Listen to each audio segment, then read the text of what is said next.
Olá, começa agora o 1049, o podcast do CAF. Eu sou Lohane Rodrigues, me acompanha nesse episódio Desirê Azevedo. E hoje a gente vai conversar sobre um tema clássico, porém um pouco esquecido no campo da segurança pública, que são os linchamentos.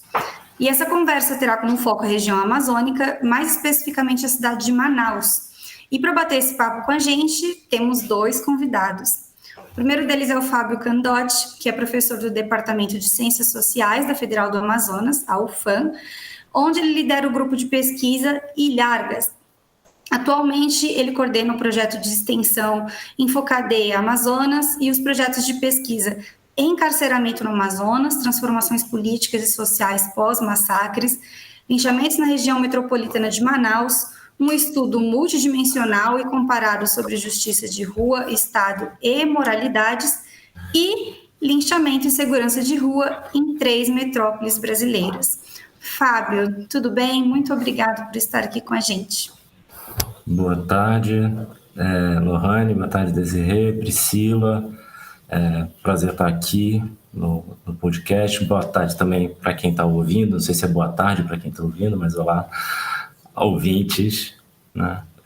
Agradeço muito o convite e eu acrescentaria também, né, que aqui também, além de ser da universidade, aqui também eu atuo como membro da Frente Estadual pelo Desencarceramento. E em seguida, a gente tem também a Priscila Serra, que é articuladora da Agenda Nacional pelo Desencarceramento, da Frente Estadual pelo Desencarceramento no Amazonas, a Desencarcera Amazonas, e do Coletivo de Familiares de Presos do Amazonas. Priscila, seja bem-vinda, muito obrigada por estar aqui com a gente também. Imagina, que agradeço. Prazer poder colaborar aí com o podcast. Também sou colaboradora na Agenda Nacional e conselheira no Comitê de Prevenção e Combate à Tortura. Bom, vamos lá. Para quem está ouvindo aqui a gente, o tema da nossa conversa hoje vai girar em torno do relatório Linchamentos 2011 a 2020, um estudo sobre os casos noticiados em Manaus, Grande São Luís e Grande Vitória, que foi lançado em dezembro de 2022 e traz os resultados de um estudo comparado sobre os casos noticiados nas 3 metrópoles brasileiras. Mas o foco da nossa conversa ele vai ser mais local, já que a região norte ela é bastante desconhecida pelo restante do país, em especial aqui no Sudeste, onde a gente está. Então, a primeira questão aqui que eu queria trazer para vocês é que quando a gente pensa em termos de imaginário, raramente a gente pensa na região norte quando se fala em violência urbana. Mas no último Anuário Brasileiro de Segurança Pública, a região amazônica aparece como destaque. Então, eu queria que vocês, Fábio e Priscila, nos introduzissem nesse contexto, apresentassem um pouco a cidade de Manaus, falando como que as experiências de vocês, política e profissional, a luta pelo desencarceramento e a experiência de viver em Manaus, elas influenciaram nas suas trajetórias, trazendo vocês ao tema dos linchamentos. Bom, eu estou em Manaus desde 2012, eu vim para cá para trabalho, acabei ficando. Desde antes, quando eu morava em São Paulo, eu tinha alguma proximidade com o movimento para a luta anticarcerária, estava me aproximando, na verdade, ajudei a criar a Rede 2 de Outubro, e depois, chegando aqui, eu procurava me informar, mas a gente não tinha movimentos, pelo menos que eu conhecesse na época, tinha alguns estudantes interessados, e foram justamente estudantes de graduação e pós-graduação que me empurraram mais para o tema das violências urbanas e das cidades. Eu vim aqui até com outras ideias. E o sistema carcerário foi um dos primeiros temas que apareceu, mas ainda isso em 2014, 2015, 2016. Em 2017, no meio de pesquisas também sobre segurança nas ruas, sobre inseguranças, perigos, segurança, produção de estigmas, produção da segurança na rua, começa a aparecer os linchamentos como um evento bastante recorrente. E nas conversas do grupo de pesquisa Ilhargas começam a aparecer casos de linchamentos, e quando a gente viu, metade do grupo já tinha visto algum linchamento, outra metade já tinha tomado conhecimento de algum linchamento perto do trabalho, da universidade, de casa, e a gente começou a observar isso, e eu propus para um estudante fazer um levantamento de reportagens, a gente começou a ver que tinha bastante coisa, e resolveu ampliar a pesquisa, fazer uma pesquisa maior, também tentando comparar com outros lugares do Brasil. A gente procurou, fez, enfim, toda uma história, mas a gente acabou decidindo por outros duas metrópoles de proporções muito semelhantes, de duas outras regiões do Brasil, no caso Grande São Luís e Grande Vitória. E curioso foi que no meio disso, num determinado momento, a partir do segundo massacre que a gente quis o sistema carcerário, eu meio que tomei a decisão, não, vou ter que me meter nisso também. Aí eu conheço a Priscila, que tinha tido o segundo massacre, ela pode contar um pouco melhor, foi justamente aí que ela funda o coletivo de familiares e amigos de presos e presas daqui do Amazonas, e a gente se encontra, inclusive por conta do trânsito da Priscila, que foi para São Paulo e conheceu pessoas em São Paulo, que me apresentaram, falaram, olha, aí né, tem uma pessoa que tá na luta aí no Amazonas, e a gente se aproximou, e a partir disso começou a caminhar junto e a lutar junto, e fundamos a Frente Estadual pelo Desencarceramento aqui, né? Então os projetos meio que foram de trabalho com linchamento do sistema carcerário foram meio paralelos, até que, né, em outubro desse ano a gente teve, né, um evento muito trágico, doloroso, né, que foi o linchamento do sobrinho da Priscila, né, do Guilherme Baraúna Lima, né, e eu acho que isso acabou também conectando mais os dois temas, que já estavam sendo conectados pela gente no nível mais acadêmico, teórico, mas eram de fato trabalhos muito paralelos. Priscila, quer comentar alguma coisa? Pode ser. Eu já vou começar pedindo desculpa, porque é um tema que me emociona. Ainda está recente. Então, eu sou Priscila, sou uma mulher negra, sou dona de casa hoje, futura estudante.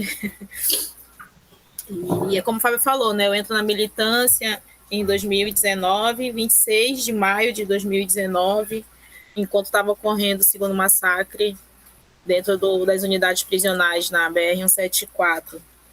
Naquele momento a gente acreditava que era só em uma unidade, né, no Compage, e só teve informações das outras unidades no outro dia, porque a gente não recebe informações.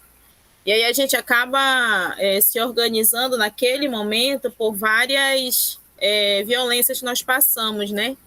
E aí hoje eu já fazendo minhas reflexões, foi o linchamento. Eu acho que se a gente não tivesse se organizado e enfrentado o que a gente enfrentou ali, a gente teria sido linchada. Eu estou me referindo aos familiares, né? Porque vários homens saíram de seus carros na BR e agrediram uma de nós e tentaram agredir as outras, e aí a gente teve que sair no braço mesmo com homens que estavam visivelmente alcoolizados, entendeu? Voltando de banho, porque a estrada ela dá acesso a alguns balneários aqui, né? E aí teve um caminhoneiro que, muito alterado, ultrapassou uma barreira que a gente fez de galhos de árvores, e justamente por conta dessa agressão, ele tentou atropelar a gente, sabe? Então, assim, hoje fazendo uma reflexão, a gente, se a gente não se junta ali, uma de nós teria sido linchada por várias pessoas ali, entendeu? Então, assim, e é como o Fábio falou, uma coisa, caminham juntos, né? São muitas violações de direitos, muita negligência junta, e a gente acaba tendo que se organizar enquanto um coletivo de familiares para trazer à tona mesmo que a gente está vivendo, que a gente vem passando dentro, e continua, porque apesar da organização, a gente já conseguiu expor bastante coisa, bastante violações mesmo, e até intervir em alguns momentos no sentido de, por exemplo, de conseguir dar visibilidade às pessoas torturadas dentro da unidade prisionais, e é uma forma, linchamento. Quando vários policiais, em torno de 20 policiais, agridem uma pessoa, isso é linchamento. Não tem outra palavra, né? E a gente tem linchamento de presos e presas, o que é muito pior para a gente, né? Que a gente vê, ouvir de uma sobrevivente que ela, durante a revista, ela ficava no meio da quadra, cercada por 20 policiais encapuzados, apanhando, só ela. Isso é linchamento. E isso não aparece em lugar nenhum. E aí a gente fica, depois de ser familiar de uma que perdeu uma pessoa por linchamento hoje, eu me pego muito revoltada, porque a gente vê que isso é uma prática que nas próprias redes sociais aqui de Manaus, tem os policiais que eles têm redes sociais e eles motivam isso, eles impulsionam a isso, né? Muito também desse desgoverno aí, eles criaram essas páginas e falam disso abertamente, é tipo um apoio, é tipo um empurrão, ó, tem que fazer isso, porque a gente vai prender e vai sair na audiência de custódia. São pessoas que não sabem sequer o que é uma audiência de custódia, essa que é a realidade, né? Como funciona uma audiência de custódia. E acabo naturalizando que a sociedade, os pais de famílias têm que se organizar, eles têm que resolver, porque a polícia faz o papel dela, que é prender, e não faz, né? Então, assim, a gente acaba indo de frente que nem mesmo a sociedade dita de bem acredita mais no trabalho da polícia. O meu sobrinho ele foi linchado uma rua depois da delegacia do 3º DIP. Ele pedia para chamar a polícia, enquanto ele ainda não tinha apanhado, ele estava sendo perseguido, e quando ele subiu na sacada, ele não subiu na sacada para assaltar ou para agredir, ou sequer tentou invadir a casa. Ele subiu para pedir ajuda, né? E a pessoa da casa não ajudou, tomou a decisão de não ajudar, e pelas imagens a gente percebe que a primeira porrada veio de dentro da casa com uma boca de lobo. Não sei se vocês sabem o que é boca de lobo, é uma ferramenta que ela é usada para cavar buracos. Ele estava sendo perseguido na tentativa de um furto, né? Ele puxou uma pulseira no estacionamento de um supermercado e ele jogou a pulseira para a vítima. Ele jogou a pulseira, a vítima pegou a pulseira, então foi uma tentativa de furto. E aí ele foi perseguido. E quando ele pediu ajuda, quando ele conseguiu um lugar, ele pedia para chamar a polícia, né? Vamos resolver isso, chama a polícia, por favor. Essa é a última frase que a gente tem dele, né? E aí isso durou em torno, eu não posso afirmar, tá? Mas acredito que durou em torno assim, de uns 5 a 7 minutos as agressões. E as pessoas falavam que ele ia morrer, sabe? Logo depois que eles tentaram matar ele, porque ali ele já ficou muito debilitado, né? Mas ele morreu no hospital alguns dias depois. A gente recebeu mensagens via WhatsApp de uma pessoa, do WhatsApp dele, da pessoa pedindo recompensa para devolver o celular. Então, o pai de família que tomou essa decisão de matá-lo porque ele tentou roubar uma pulseira, roubou o celular dele. Esse celular não apareceu na delegacia e nem foi devolvido à família. E aí eu faço o seguinte questionamento, né? Então, essa pessoa também roubou. A sociedade, os pais de famílias tomaram a decisão de matar porque ele tentou roubar uma pulseira, né? E o pai de família que roubou o celular dele? Que queria a recompensa de R$100 para devolver o celular, mas os vídeos dele sendo assassinado, né, sendo agredido, já estavam circulando nas redes sociais, né? E a gente recebeu esses vídeos por WhatsApp. No hospital, quando chegamos no hospital, a gente quase foi linchada. Eu e minha sobrinha, a gente ia ser linchada, porque a gente era familiar do cara que tentou roubar, entendeu? E assim, motivado pelo policial que fica no hospital. Qual o pensamento dessas pessoas? E nas redes sociais, essas pessoas estão sendo exaltadas como heróis. Os homens, entendeu? Menos começa a PF cancelado, um a menos, é isso mesmo. Uma moça falou assim: esse bandido tentou invadir a casa da minha família. Isso é mentira. O vídeo prova que é mentira. Eu não estou dizendo que o que ele fez foi uma decisão correta, mas tomar a decisão de matar também não foi. E pior, né? Mentir dizendo que a pessoa fez uma coisa que não fez, porque foram eles que gravaram os vídeos. A família tomou ciência das imagens através das redes sociais. Não tinha ninguém da família dele ali. Então foram eles mesmos que gravaram. A gente não montou, não fez montagem de nada. Então, assim, é muito difícil para a gente dizer que como é que pode essa naturalização da autorização para matar? Tentou roubar, pode matar. Tentou roubar, pode matar. E aí a gente acaba vendo o Guilherme presente hoje e sempre, foi executado 9 de outubro e faleceu dia 13 de outubro, né? As pessoas acreditam que prender não resolve, realmente não resolve, né? Que a gente não vai dizer assim, que a prisão é a solução, porque não é, né? Porque ali é a escola do ódio. E é incrível como a gente debate, né, Fábio? Tanto tema, tanto assunto, e ainda assim, depois de 3 anos, a gente já vai entrar no 4º ano lutando contra as práticas de tortura dentro das prisões amazonenses e apoiando outros estados, enquanto frente, enquanto agenda, a gente ainda se depara com temas que a gente vai dizer assim, nossa, e é isso aqui que está acontecendo, entendeu? É a naturalização do linchamento.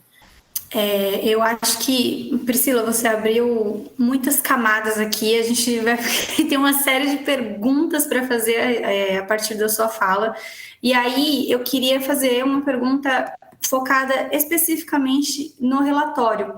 Queria saber algumas informações primeiras sobre o projeto. Quem que são os realizadores? Quais que eram os objetivos iniciais aqui que vocês falaram um pouco, né?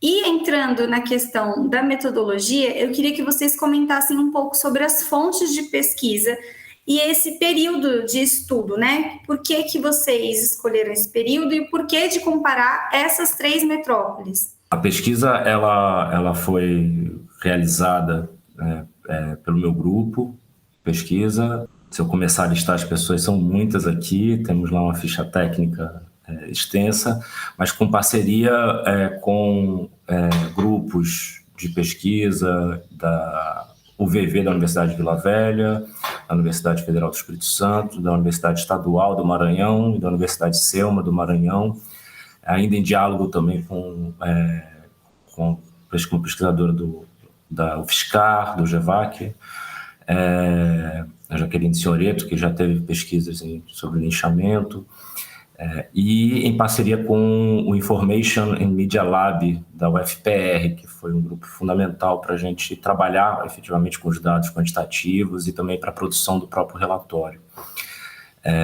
Além do trabalho da Natasha Lourenço, gráfico maravilhoso, que assina o relatório com a gente.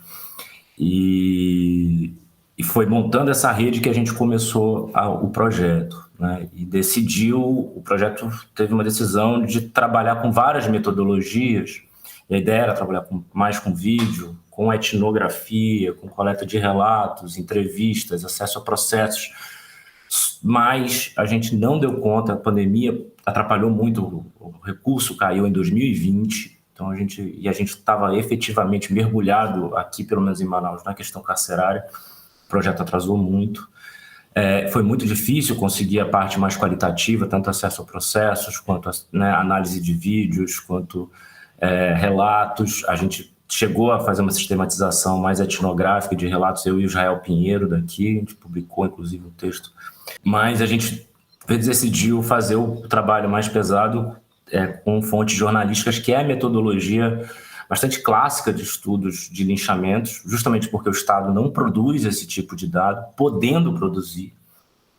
Inclusive a quantidade, a proporção de casos que a gente encontrou, ela só é equiparável à proporção de dados produzidos pelo governo da Bahia no final dos anos 80, início dos anos 90, que tinham levantamento, e ali a gente via uma quantidade, mas segundo o Núcleo de Estudos da Violência, só 17% dos casos da Bahia eram noticiados, então a gente já tem aí uma ideia de proporção, inclusive, de casos noticiados para casos reais. Então a gente tentou também o 190, porque a polícia, em princípio, recebe ligações e tem, ao que parece, uma categoria, linchamentos para as ligações, mas nós não conseguimos acesso aos dados. E nos dedicamos a analisar as reportagens. E o período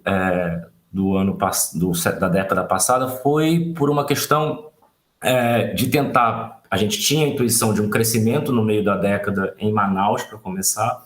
Então, a gente queria pegar um período para ver se havia um crescimento, e também um período onde havia maior acesso a mídias, a veículos digitais, a portais online de jornalismo, e a maioria deles tinha começado a funcionar efetivamente nessa década, tanto que tem um deles, por exemplo, que nem no começo da década nem existia. Alguns deles da pesquisa, na verdade, não existiam. Em Manaus tinha um deles que não existia. E também vão se perdendo, o portal vai perdendo as notícias, a gente teve problemas com isso no meio do caminho. Então a gente decidiu, essa década era uma década também não estudada por outros estudos. A gente tinha estudos que o próprio José de Souza Martins, que foi o único pesquisador que se dedicou a manter um levantamento nos últimas 2 décadas, ele parou, pelo menos a última publicação dele se refere até 2014. Então a gente pensou, vamos pensar aqui a década de 2010, e a ideia era terminar o projeto em 2021, ter os dados mais frescos, a gente conseguiu terminar agora, mas a década passada, pensando também na especificidade, na particularidade dos linchamentos nesse momento histórico. Então esse foi mais ou menos o nosso processo de trabalho. Enquanto você estava falando, Fábio, eu ainda estou com as coisas que a Priscila veio colocando aqui na fala dela, e aí eu pessoalmente desconhecia o tema dos linchamentos, e eu suspeito que uma grande parte dos ouvintes também. No relatório, tem uma preocupação em definir a noção de linchamento e tomá-la como algo dado.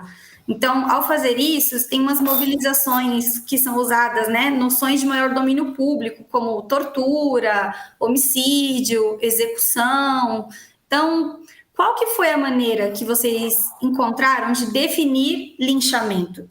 E quais que foram os elementos considerados caracterizadores desse tipo de violência?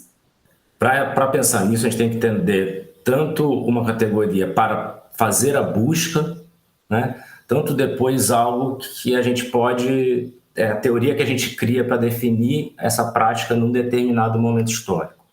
Então, para fazer a pesquisa, a gente considerou situações, vou usar essa palavra, mas a gente pode questionar ela, inclusive, de espancamento coletivo, assimétrico, de um grupo maior sobre um grupo menor, em locais, não necessariamente na rua, mas em locais com certa publicidade, então pode ser dentro de um mercadinho, dentro de uma escola, dentro de unidades penitenciárias. A gente tem um caso único, mas em pesquisas anteriores isso aparecia mais. Então, a gente tentou ir sem necessariamente ter morte como uma condição. Esse espancamento que a gente começou a tematizar, isso tem muito a ver com o que a Priscila disse, como tortura, num local aberto, público, por uma relação assimétrica, e sem necessariamente ter morte, porque, inclusive, no Brasil, a noção de linchamento é utilizada pelo jornalismo e também pela parte da discussão teórica como uma execução sumária. Então, é preciso ter morte. Mas, inclusive, o caso do Guilherme é um caso que mostra é importante da gente gerar dados sobre casos em que não há morte confirmada, porque boa parte das pessoas vai morrer de fato no hospital. Outra parte, como a gente sabe como funciona, inclusive, na própria violência policial, pode morrer no local, mas a morte não é confirmada no local, porque isso gera uma perícia no local, Então, as pessoas são colocadas em ambulâncias já mortas para dizer que morreu a caminho do hospital, E a gente não sabe das pessoas que morreram bem depois por conta de sequelas, então a gente pensou em não considerar a morte como uma condição. Isso complica a pesquisa, porque a gente tem que procurar 1000 palavras, a gente usou, não sei dizer quantos termos de busca aqui para tentar varrer e selecionar manualmente as reportagens, porque não tem. E eu acho que depois, observando, a gente começa a entender o linchamento na sua particularidade histórica, atual, do Brasil também, E eu acho que esse é um esforço importante, porque em outras pesquisas, o próprio José de Souza Martins faz um esforço de pensar o linchamento em longa duração. Então, ele pega o primeiro linchamento de um indígena que se autodeclarou Papa em 1500 e pouco e tanto, O outro, o Menandro e o Luiz de Souza, falam de um linchamento que escravos cometeram sobre um feitor. E nos anos 80 a gente tinha muitos linchamentos motivados por homicídios e por estupros. E agora o que a gente tem são linchamentos, 70% de linchamentos, é um padrão em todos os locais, é impressionante o padrão, 70% de linchamentos cometidos contra pessoas acusadas de crimes contra o patrimônio. E da minha perspectiva e de outras pessoas que colaboraram, isso é muito diferente. Eu acho, inclusive, muito diferente você pensar o que é o linchamento de escravos contra um feitor, revoltados com a punição que o feitor estava aplicando, a história é essa, né? E o linchamento de pessoas que estão roubando no meio da rua. Uma das formas de categorizar linchamento, e a gente está tentando quebrar com ela, era dividir entre linchamentos organizados, planejados por grupos vigilantistas, e digamos assim, o paradigma é o Ku Klux Klan, né? E linchamentos espontâneos. O que a gente está vendo são linchamentos que são meio espontâneos, não são de grupos organizados, dedicados, né, à prática do linchamento, mas, ao mesmo tempo, grupos que estão predispostos, né, e redes que estão produzindo segurança nas ruas de diversas formas informais, redes conectadas, altamente conectadas com a polícia, do ponto de vista etnográfico a gente vê isso, né? E que tem o linchamento como uma forma de justiça dentro de uma rede de produção de segurança. E entre os resultados que a gente teve, mais gerais, né, a gente teve 600 linchamentos nos 3 locais pesquisados no total, mas com 345 em Manaus, e muito concentrado na segunda metade da década em Manaus. De modo que a gente sai de 2016 com cerca de 20 linchamentos, salta para 63, eu acho, 60 e alguma coisa em 2017, vai chegar em quase 80 linchamentos noticiados em 2020. Né? E desses 600, vitimaram 677 pessoas, com 176 mortes confirmadas. E com uma taxa de letalidade que a gente estava fazendo mais ou menos de 27%, mas um pouco maior em Manaus, um pouco menor no Espírito Santo. E a gente acaba vendo a mídia, né, Fábio, assim, publicizando isso de uma forma assim, muito, tipo, elogiando, fazendo piada, e a gente fica imaginando assim, o pai de família faz justiça, o pai de família, assim, as pessoas que morrem, o Guilherme era pai de família, e fez a escolha errada, entendeu? E se preso fosse, ia ficar, porque é isso, o sistema é seletivo, né? Mas a gente vê a mídia, porque o linchamento do Guilherme foi noticiado em rede nacional, né? Pelo programa do Siqueira. E quando ele faleceu, e aí a gente acaba entrando num outro problema, jornal local estava no hospital antes da gente chegar. Antes da gente, família do Guilherme, conseguir chegar no hospital, a mídia já sabia. Eles já estavam lá, eles estavam em live lá. Quando a gente chegou durante uma live falando que ele tinha morrido. E aí a gente teve que... E aí acaba saindo como as pessoas agressivas, né? Assim, olha, a gente não permite, a gente não quer, e se usar, a gente vai processar. É o mínimo que inibe, entendeu? Mas eles fizeram live, assim, e aí a gente acaba vendo que o próprio hospital avisa essas coisas, entendeu? Assim, invadindo totalmente a vida da pessoa.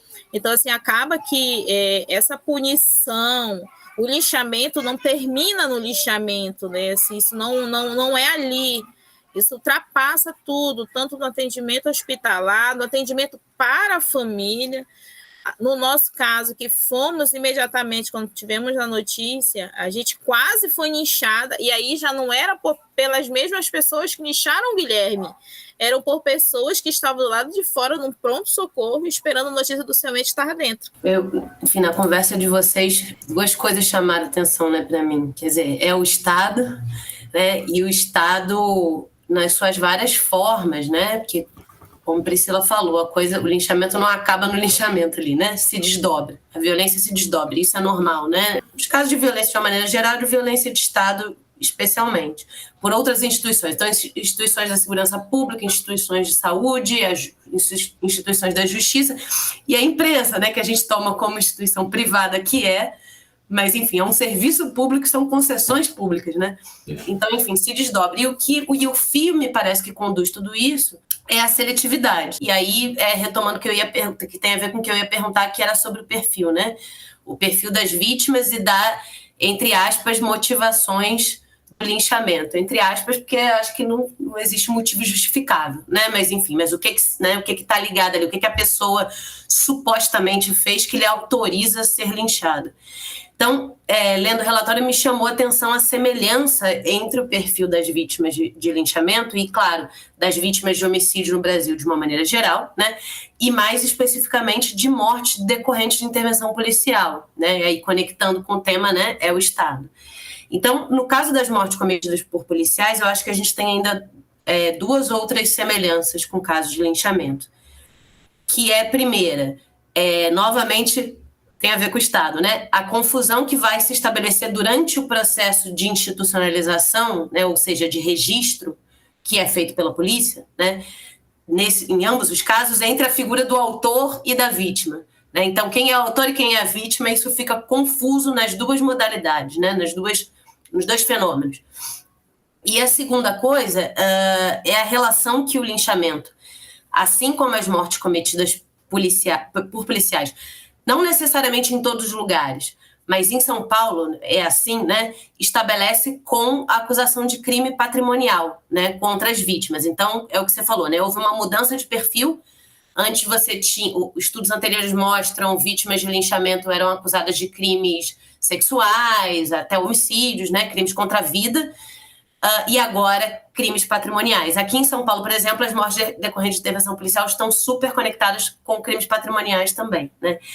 Então, eu queria ouvir vocês dois sobre essas aproximações, né? Que me parece não tem nada a ver com coincidência, não são coincidências, né? Eu acho que essa confusão se expressa bem no próprio registro jornalístico. E a gente fez uma análise desse registro jornalístico, inclusive a gente está sendo um pouco malquisto pelo campo jornalístico por causa disso. A gente mostra que o registro jornalístico é um registro do suposto crime cometido pela pessoa linchada, né? Então, o centro, a palavra-chave das manchetes, a palavra que mais aparece é suspeito, e as informações dadas na reportagem, né, são sobre o crime que a pessoa é acusada e não sobre o próprio linchamento. Então, a gente tem muito poucos dados sobre, por exemplo, sobre os instrumentos utilizados para linchar, né, sobre o próprio processo de linchamento. Quase nenhuma informação sobre quem é a pessoa, né, a não ser geralmente um nome, mas nem idade e a identificação racial. Então, a gente fez uma heteroidentificação racial por fotografia,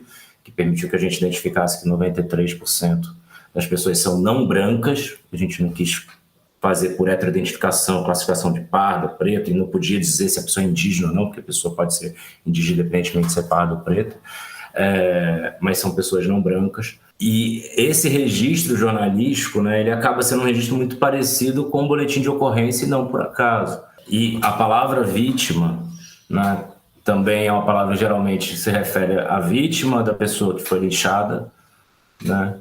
Então, você tem uma maneira de registro que é uma maneira extremamente policialesca e a gente teve uma alta presença da polícia nos locais de linchamento, nos registros de notícia, que também é uma grande diferença em relação aos anos 80 e 90, onde a ausência da polícia era uma regra. Eu queria perguntar, quer dizer, o Fábio falou sobre mais lá no começo da entrevista sobre a questão de situar, né, os fenômenos historicamente, né? Então, quer dizer, o linchamento é algo que você pode remontar ali à escravidão, ao colonialismo e tal, com diferentes formas, né, relacionadas a esse linchamento.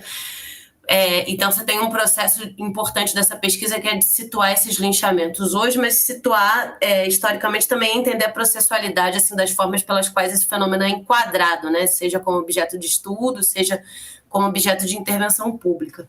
E aí eu estou me referindo ao fato de que os linchamentos são, né, Lohane falou isso no começo, um tema clássico, né, da sociologia da violência que estava associado ali à própria formação acadêmica e institucional, né, em meados dos anos 80, na década de 90, do que a gente chama hoje de campo da segurança pública. E que, com o passar dos anos, quer dizer, foi um assunto que perdeu força, né, em termos de interesse, né, como objeto de estudos dentro desse campo. E aí, tendo isso em vista, eu ia perguntar sobre a questão da produção de dados. Eram duas perguntas, a segunda eu acho que um pouco já foi colocado. A primeira era se esse abandono do tema, digamos, a perda de interesse, né, deixou aí um vazio de dados sobre o desenvolvimento do fenômeno de lá para cá no Brasil, né, já que não são produzidos dados oficiais sobre linchamentos, né? E a outra questão é, considerando o que já foi, o que é produzido de fato, né, que dados oficiais nós temos, não são sobre os linchamentos em si. Você tem dois atores que têm importância nessa produção de dados, que é a polícia e a imprensa, mas que fazem toda essa inversão de papéis, né? Então, a imprensa trabalhando com a estigmatização e a polícia, tanto na sua postura diante das situações de linchamento em si, quanto nos processos, né, de registro burocrático desse linchamento. Quer dizer, registrar o que aconteceu não propriamente como um linchamento, mas como um crime, né, que tentou ser cometido lá pela vítima. Aí, enfim, a questão era essa, né? A importância da própria academia nessa produção de dados, já que não existem dados oficiais sobre esse tema. Da academia dos movimentos, né? Então, eu ia comentar justamente isso, né? Porque, pelo que eu entendi, inclusive tem um livro muito bacana que está aqui do meu lado, que é o Discursos Desconcertados sobre linchamento, punições e direitos humanos, da Helena Singer. Ela comenta um pouco a história, é um livro do começo dos anos 2000, mas que ela comenta um pouco a história dos estudos, ela mostra como os estudos de linchamento estão muito vinculados a demandas de organizações de direitos humanos, principalmente ligadas à Igreja Católica, começando com Antônio Vilela, e dentro de um marco de discussões sobre continuidades autoritárias, sobre resquícios da ditadura, sobre cultura política autoritária popular. E o linchamento era uma espécie de quase um engodo, né? Uma coisa meio difícil de lidar, porque era o povo, que é um sujeito, em princípio, né, estava sendo pensado numa perspectiva mais emancipatória, né, praticando violações de direitos, morte, né, e ao mesmo tempo o linchamento ficava entre os trabalhos sobre mobilizações populares, formas de atuação popular, era no meio de linchamento, saques, né, depredações, misturando um pouco isso. Inclusive, parte dos estudos, por exemplo, na América Latina, trabalham com ações coletivas de violência, ações de violência coletiva, e botam o linchamento também no meio disso. E, ao mesmo tempo, o linchamento ficava ali próximo e sendo relacionado com a violência de Estado, com os grupos de extermínio. Enfim, ele era algo muito central ali, né? E, num determinado momento, o tema da criminalidade se sobrepõe a tudo, da criminalidade urbana, das facções, do tráfico de drogas, se sobrepõe. A gente sabe, inclusive, o tema dos próprios roubos vira uma coisa menor, e ganha, no campo acadêmico, ganha uma posição teórica, talvez até porque o outro lado tenha abandonado, não sei avaliar, ganha uma posição teórica que vai estudar mais do ponto de vista dessa mobilização popular para participar, ainda que de maneira violenta, da vida pública. Então, ele sai da chave de estudos sobre violações de direitos, né, e vai para uma outra chave. Essa chave permanece, que é a chave José de Souza Martins, que a gente tem que ter, né, todo o elogio pelo trabalho dele de tentar sistematizar, mas, de fato, a gente está tentando trazer de volta, né, para a chave, né, não só das violações de direitos, mas de pensar o punitivismo mais amplificado, de maneira mais difusa, tentando conectar com digamos, o que aconteceu dos anos 90 para cá em termos de expansão punitivista do Estado, né, do Estado penal e punitivista, e também pensar como esse punitivismo se espalha de uma outra maneira, que não tem a ver com os anos 90. E aí eu acho que é muito curioso, assim, meio bizarro como a gente tem um campo de sociologia da violência, antropologia da violência gigantesco no Brasil, referência no mundo quando vai se tratar do tema, e linchamento é objeto de TCC, de mestrados profissionais, de pesquisas que começam, de pesquisadores que trabalham aqui, mas não continuam com o tema. Nenhum grande grupo trabalhou com isso. A gente não tinha isso como tema, e nenhuma organização de sociedade civil que produz dados sobre violência também se dedicou a fazer isso. Então, virou um grande silêncio. Ao mesmo tempo que, quando você vai conversando em Manaus, eu acho que pode ser um caso que pode, motivou a gente, porque a coisa é muito pesada, né? Eu acredito que Pode ser que não seja assim em todos os lugares do Brasil, mas quando a gente vai conversando com pessoas que moram em outros lugares, com pesquisadores, com gente da agenda nacional, não, aqui na minha cidade também tem muito, está tendo direto. E a questão da tornozeleira está aparecendo no centro disso também, porque a tornozeleira está se espalhando pelo Brasil inteiro, os regimes semiabertos, as unidades de regime semiaberto estão sendo fechadas e a forma de controle tem sido a tornozeleira. Então, eu acho que isso se conecta completamente com o linchamento. E eu acho que a gente tem o que a gente está pretendendo é justamente estimular mais as outras organizações. Eu aposto muito mais numa conexão de organizações de sociedade civil com apoio da academia para fazer isso do que efetivamente a própria academia em si fazer. Mas por isso também a gente tentou deixar a metodologia toda muito bem explícita, coisa que também outros estudos não fizeram tão bem. Mas eu acho que o que a gente está vivendo, de fato, nos anos 2010 para cá, né, com um processo onde a questão da segurança, né, a perspectiva policial, né, se tornando uma perspectiva de mundo, né, mais quase dominante, né? A gente acorda de manhã e vê policial falando na televisão, na rádio, é a polícia que narra o nosso cotidiano, né? E a perspectiva de ter que dar conta da segurança cotidiana sendo uma grande, algo que mobiliza as pessoas o tempo todo, né? Ao mesmo tempo que se expande, né? o sistema carcerário, né? Então, eu acho que as coisas vão se conectando e vão se alimentando de uma maneira que, né, o linchamento vai tendo um outro lugar, né, dentro da produção da ordem. Então, para a gente também, por exemplo, o Zé de Souza Martins fala do linchamento como uma conservação da ordem. Eu acho que a gente está num processo de criação de uma outra ordem. Achei muito interessante o que você falou agora, Fábio, sobre pensar linchamento como parte da criação de uma nova ordem, né? Putz, eu acho que isso faz total sentido, porque a gente estava falando aqui de historicizar o linchamento, né? Como fenômeno, enfim, como objeto. Mas acho que tem uma coisa também que a gente precisa, que é historicizar a própria noção de violência de Estado. Porque a gente pensa violência de Estado muitas vezes com a cabeça antiga, né? Com outro momento histórico, assim. E aí, assim, se você falou isso aí, você falou aqui, né? E tá lá no relatório, que na transição política pensar em linchamento era pensar no que restava da ditadura. E aí você estava conectando ali com letalidade policial, com seletividade penal, mas também com o começo de uma reflexão sobre o problema das redes de vigilância, que a gente começa a pensar nos anos 80, mas eu entendo que isso é um problema, como fenômeno histórico, que começa lá nos anos 50, é mais antigo, mas enfim, a gente começa a pensar isso nos anos 80, né? E aí falando de grupos de extermínio, falando de segurança privada e tal, né?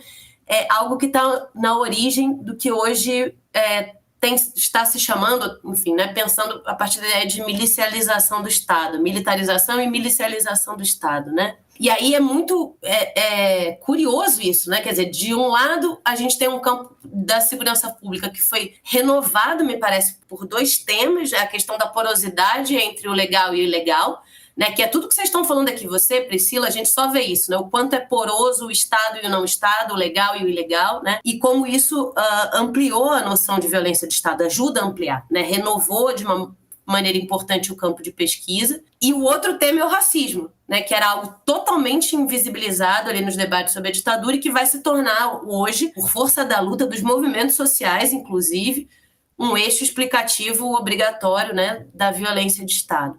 E aí, ao mesmo tempo que tudo isso acontece, o linchamento deixa de ser pensado como um problema relativo à violência de Estado, como ele era antes, e passa a ser um problema de justiça popular, etc. e tal. E aí vocês estão aí num processo de recuperar esse tema nesse momento, né, que é um momento que está lá no relatório também, a gente se pergunta o que resta da democracia. E aí eu tenho uma pergunta para cada um. Para o Fábio, acho que isso aparece no relatório, mas isso aparece também em textos individuais, né? Que é o conceito de vigilantismo difuso, né? Que você usa, que eu acho seria legal você explicar esse conceito e dizer como é que ele ajuda a pensar o linchamento na atualidade.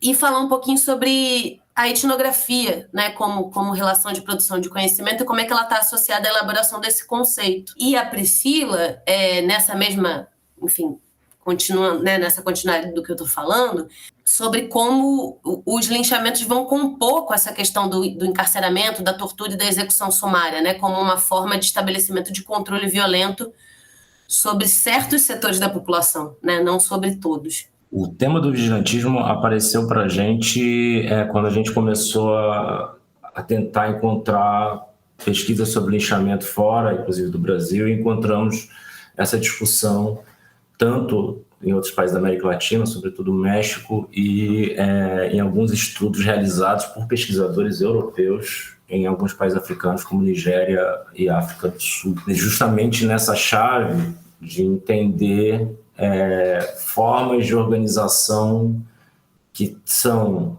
ali entre o Estado e o não Estado, envolvendo pessoas ligadas a agentes de segurança do Estado, né, e outras pessoas, na tentativa de produzir segurança, entre aspas, porque não é segurança pública, né, e é um termo que as pessoas estão utilizando, né, uma forma de policiamento comunitário informal, né. E a gente junta isso com as pesquisas que estão sendo feitas sobre essa produção da segurança cotidiana em Manaus, tanto no caso do trabalho do Jander Alves, que era sobre flanelinhas, que começou tentando entender o trabalho de flanelinha, e quando a gente viu o trabalho de flanelinha, era um trabalho no centro da cidade que envolvia, né, uma produção de segurança combinada entre camelôs, mototaxistas, taxistas, seguranças particulares, lojistas, né? E flanelinha, na verdade, é a figura mais vulnerável, inclusive uma figura linchável, né, dessa rede, mas que tinha a tarefa também de garantir segurança de maneira geral, não só do carro ou de uma moto. E uma rede altamente conectada com a polícia, a tal ponto que os flanelinhas eram convidados por policiais para fazer treinamento. Isso é uma coisa que a gente vê em outros lugares. E o outro caso também era uma região super movimentada de um bairro de periferia, próximo a um batalhão da PM, onde tinha uma farmácia, o trabalho do Israel Pinheiro, uma farmácia onde se tinham seguranças particulares, que eram também policiais e também moradores do local, e ali acontece o linchamento, a gente também analisa como é que isso acontece.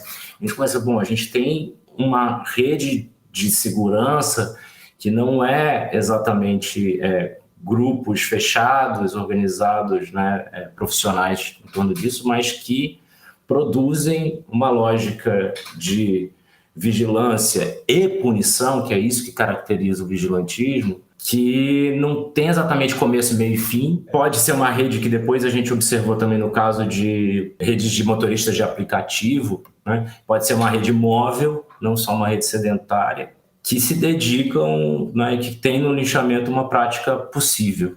Então a gente começou a ver e vendo, né, o caso, por exemplo, do motorista de aplicativo também é muito forte, porque você tem equipes, tem um aplicativo de segurança que são utilizados por os motoristas de aplicativos, com presença de policiais. Essa é uma coisa que eu estou querendo entender agora, até que ponto isso se verifica ou não, mas com presença de policiais como coordenando, que são também motoristas, coordenando essas redes, né, onde você tem um botão de segurança, né, um botão de alarme quando a pessoa se sente ameaçada, e que aciona uma rede muito maior do que sua própria equipe, uma rede de milhares de carros, e se comunica também informalmente diretamente com a polícia. Então a gente tem essa situação de uma rede, que é sempre que a gente vê essas redes, você tem a figura da polícia como um elemento central, né, e ao mesmo tempo uma rede muito mais difusa, né? E essa disposição que a gente vê, isso é uma coisa impressionante, gente, é isso, uma pessoa pega um celular no meio da rua, de repente você tem 10 pessoas pegando uma moto, pegando um carro para ir atrás da pessoa que roubou um celular, como a Priscila disse, para matar a pessoa, né? Então, assim, por isso que a gente pensou numa coisa nessa noção mais difusa, né, de vigilantismo, que mistura um pouco o que seria o vigilantismo organizado, estilo, como eu disse antes, do Ku Klux Klan, com essa espontaneidade, né, que é o jeito que se pensou o linchamento antes. Priscila, você quer comentar? Eu sempre também falo que falar dos problemas sociais, não tem como falar de nenhum problema social sem falar das prisões, né? porque a gente acaba, quem trabalha com cárcere, assim, e é um trabalho mesmo, a gente vê todas as problemáticas atrás dos muros, né? E nas estradas. E aí a gente começa a falar de linchamento, eu já sabia, lógico, desse artigo que o Fábio estava fazendo com as outras pessoas, mas é tanta coisa que a gente acaba focando numa, deixando outra, e quando a gente começa a ler, né, a gente vai entendendo a ligação, né? Vai começando a identificar que as coisas estão ligadas, né? O linchamento, ele é uma pena aplicada por populares, né, que não acreditam mais na justiça, não acreditam mais no posicionamento de um determinado juiz, porque quem decide a audiência de custódia é um juiz, né? E muito falado sobre a polícia prende, o juiz vai soltar. Né? E isso não existe, né? E aí, então, quer dizer que a polícia está acima de qualquer coisa? Os policiais é que estão fazendo certo? O que é essa? Como é que está sendo mostrado o papel do Poder Judiciário, né? E aí, muito sinceramente, pela própria classe policial, né? A gente prende, o juiz solta. Né? E quem vai se responsabilizar por isso? Quem é que se responsabiliza pela fala de naturalizar essa população que ela tem que fazer, ela tem que decidir, ela decidiu, a pena foi linchar, a pena foi matar. Então a gente vai resolver porque o juiz vai soltar. Entendeu? E eu falo muito de audiência de custódia porque é o que a gente ouve. Na audiência de custódia vai ser solto, na audiência de custódia vai ser solto. E a gente acaba tendo a superlotação. É um fato no nosso país. A descrença no Poder Judiciário ela é tão grande pela falta de informação, porque a gente que já visitou o sistema prisional, que faz de entrar mesmo, a gente sabe que para essas pessoas que depois que entram já é difícil, entendeu? Então, a opção é construir mais prisão. E a gente diz que não, que a opção não é construir mais prisão, né? A opção é o judiciário julgar, dar oportunidade à Defensoria Pública, aqui no nosso caso, o Estado do Amazonas, fazer seu trabalho. Para mim é muito louco, sabe? A gente pensar que as pessoas estão sendo presas, estão sendo capturadas por populares, estão sendo condenadas ao linchamento, mas a gente também sabe que essas pessoas, elas vão para a unidade prisional se sobreviverem. E vão doentes, e vão quebradas, e o que torna tudo muito pior, porque não tem condições de manter uma pessoa extremamente machucada dentro de um presídio. Olha, gente, queria primeiro agradecer o tempo e a disponibilidade de vocês, dizer que as portas do 1049 estão abertas para vocês voltarem e falarem de outros assuntos que vocês acharem pertinentes. A gente entende a densidade do problema e não acha em nenhum momento que Priscila, você se passou, Fábio, você se passou, muito pelo contrário, isso faz parte da humanidade de vocês em trabalhar com este caso e não se deixar abater, esfriar, né? Tratar as pessoas como se elas fossem dados. As pessoas não são dados, né? Elas são sujeitos. Eu quero agradecer o convite, é um prazer e eu quero muito falar mais sobre isso. Não, agradecer também o espaço, faz toda a diferença isso, né? Eu acho que também o valor também do podcast de vocês, né? Uma coisa é a gente apresentar dados sobre linchamento, sobre violência policial, violência de Estado, cadeia, de uma perspectiva de pesquisadores, pesquisadoras, ou mesmo de ONGs, né? Felizmente a gente está conseguindo fazer isso de outra maneira hoje, né? Ainda que, infelizmente, né, a situação seja essa. Nós que agradecemos, gente. Foi, apesar do peso, da densidade do tema, é isso, a gente precisa falar, né? Precisa discutir, precisa trazer e discutir isso, né, entre universidade e movimentos sociais, nessa conexão que eu acho que ela é muito potente. Nós ficamos por aqui. Nos siga nas redes sociais, que é @caf_unifesp. Um abraço e até mais.